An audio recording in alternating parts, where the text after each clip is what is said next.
This is AI.R. Artists in Residence Broadcasting, coming to you once a week from New York City.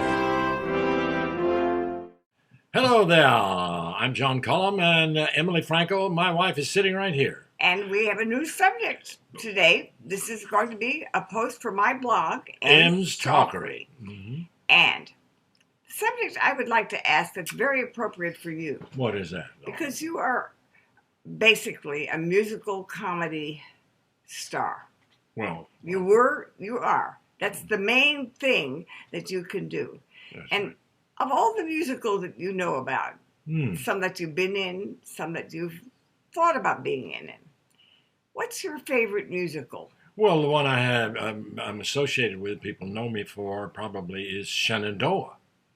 Well, that's a good reason to think of it as a favorite musical, but it was also, you did This Land Don't Belong to Virginia. I'll never forget that. Yeah, and it was in a commercial. You know, that's the first time that people ever recognized me. The cab driver said, "Aren't you the guy that's in that commercial?" Well, and I was in On a Clear Day. My name was above the title, and nobody knew I was in the damn thing. Yeah, but you were just a newbie. Bob Goulet sang some of my songs, and several other recording artists.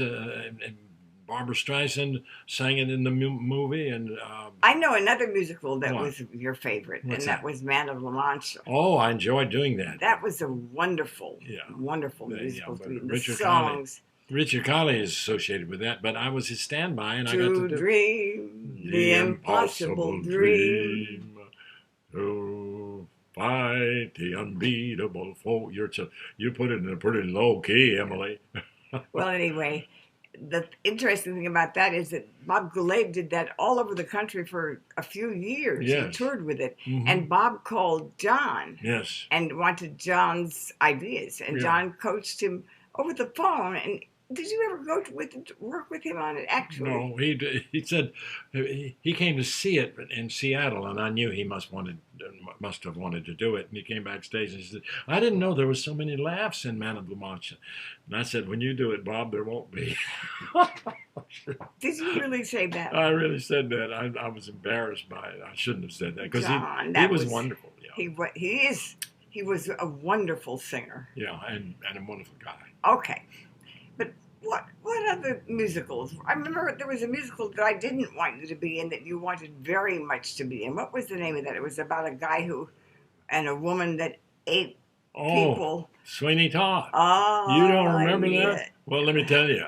I went to see that show with you, and I was in a terrible mood, and I was criticizing everything about it, and I was saying this and that and the other, and I was just jealous because Lynn Carrier was so good, and then I was at Seymour Osmond, my voice teachers, and I got this call from Hal Prince, and Hal said, "John," and his voice strangely sad sounding, he said, "I had a wonderful idea, but and I wanted you to replace Lynn Carrier in Sweeney Todd, but I talked to your wife, and she told me that you really didn't like the show." Oh, dear.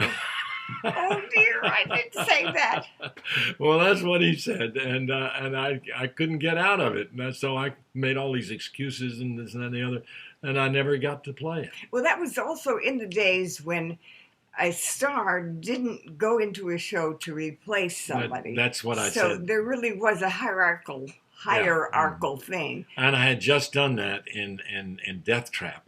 That's my excuse. I said to Hal, "Listen, I went into Death Trap after I'd started on the 20th century." Hey, I have an idea. What's that? I know what you'd like to do. What? You always wanted to do My Fair Lady. Yes. What a role. Yeah. And Rex Harrison was incredible in that show. And yes, he was. That was discouraging to a certain extent, but I always wanted to play. Why can't a woman be like a man? Oh, I love that song. Well, it's terrific. It's a wonderful, big, long number, and I've tried to learn it a couple of times. I had an opportunity to do it at least 2 or 3 times, and something came up, and I never got to do it. Hey, I got an idea. What's Hello? This is John Cullum's producer wife. Well, yes. I'm calling all the producers. Please excuse her, Jeff Berger. Jeff Berger is John's manager and agent. If you want a good grab at John Cullum, yes, produce My Fair Lady. Yeah. Well, I'm a little. Well, I don't know. Anyway, you're beautiful.